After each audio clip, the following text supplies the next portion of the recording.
Good afternoon, fellows. Good afternoon. This is Peter. I hope you guys are doing fine.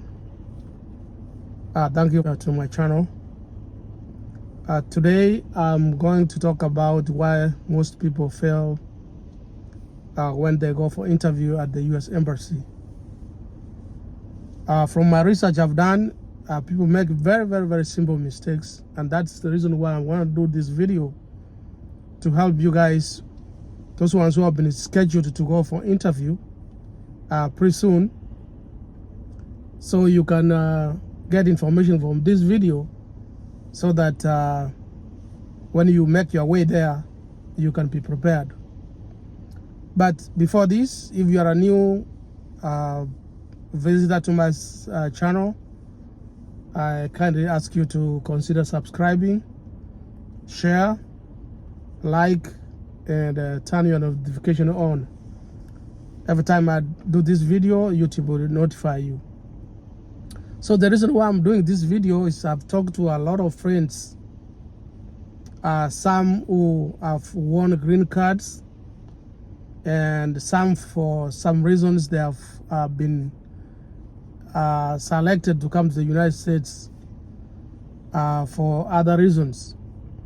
So I wanted to do this video to advise you on some of the things which you can take to the embassy so that you can make your interview a success. And first of all, when you are given the appointment letter, there are some of the things which you need to take with you. The appointment letter outlines a lot of things, and most people overlook.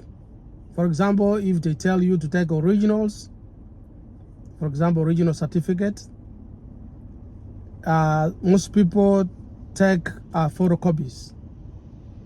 So you have to read the fine print, and I always advise people to find like a pen and check mark wherever it's written. Start from the top, go and go the way down, assemble your documents, and before you make your way there.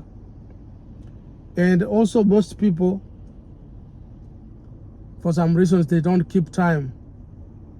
You are told your appointment is 10:30, and you don't start early enough to go and get there on time. If you are using public transportation, or if the weather is bad, so you make it there late. But most important, the documentation.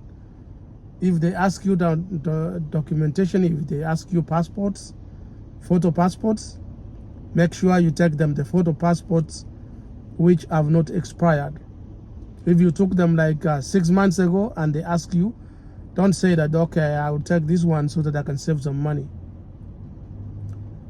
You are spoiling your chance. And the background.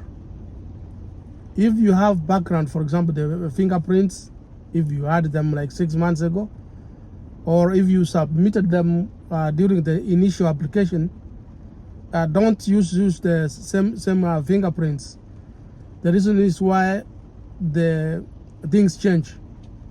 The embassy thinks like after you submitted the fingerprints 6 months ago, chances are like you might have committed another crime or done something. So they want to have from wherever country you are, you have to go to the police in your town, wherever it is, and ask them to do a fresh background, and then they can give you a clearance letter showing that you don't have any crime in your database.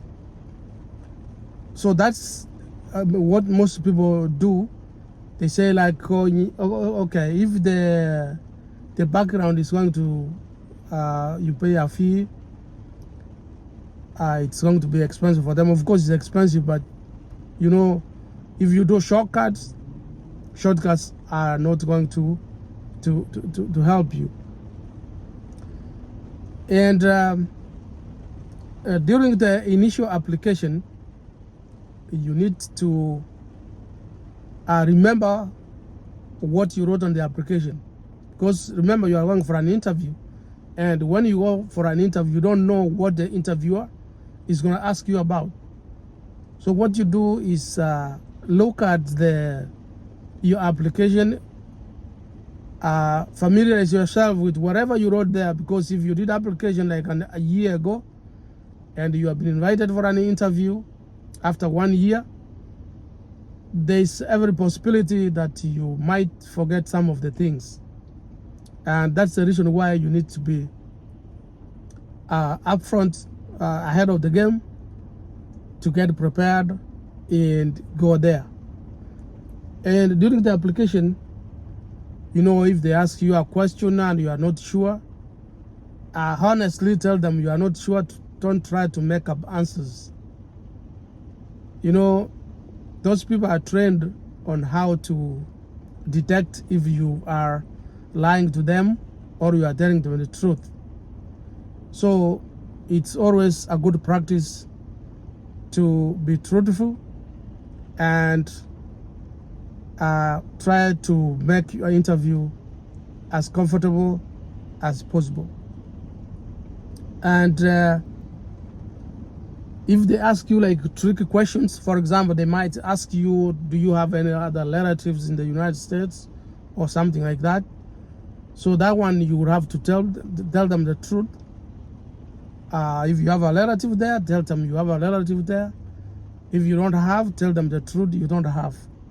And in that way, they can go from there. So in summary, when you go for an interview, make a checklist of the things you are supposed to take. Don't take documents which have expired 6 months and old.